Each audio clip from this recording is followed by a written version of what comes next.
isn't he? God is able to redeem what we have ruined. God is able to restore the years the locusts have eaten, is what he says in Joel. Think about that. He can restore not just the weeks you messed up, not just the weekends, not just the hours, not just the minutes, the years that the locusts have eaten. That is such a wonderfully, powerfully encouraging promise. Your kids, they'll probably remember that you fed them physically. Will they look back and say, my parents were concerned about my spiritual needs as well? God has made you the primary disciplers of your kids. That is a weighty task.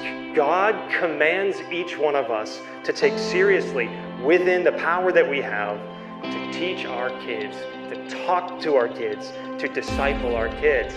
This is what God is teaching you through Scripture right now for the period of life you have, for this time you fall and scrape your knee, till you get an F in school, to when you lose your job, when things happen in life. That's the key moment where you must be discipling and teaching when they get up, when they sit down, while you're eating, when you're walking, when you're standing. That's our responsibility because God commands it and we can't escape it. Your family, your kids, your spouse are the instruments God has given you to grow as a Christian. And that changes how you should view your family life, your family routines, your week, your day-to-day, what you prioritize as a family. Your kids and your spouse are the instruments that God has given to sanctify you. And if you view them that way, you will treasure them in a different way. You'll change the way you talk to them, change the way you live around them, change the way that you respond in conversation and spend time with them. Think about the sanctifying, stabilizing, securing effect of a godly home.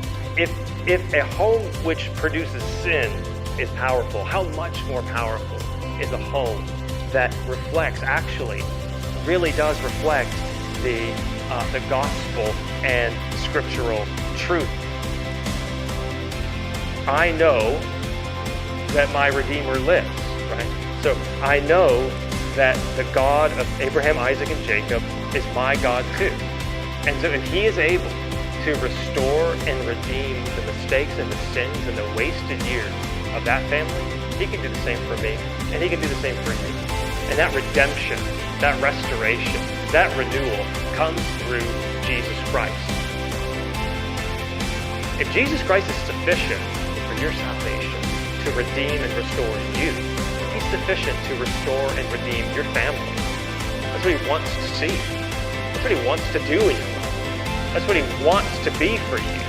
He wants to be your Redeemer, not just for you, but for the years that you might feel have been wasted and ruined. He is able. And so our hope in life and death is Christ and Christ alone.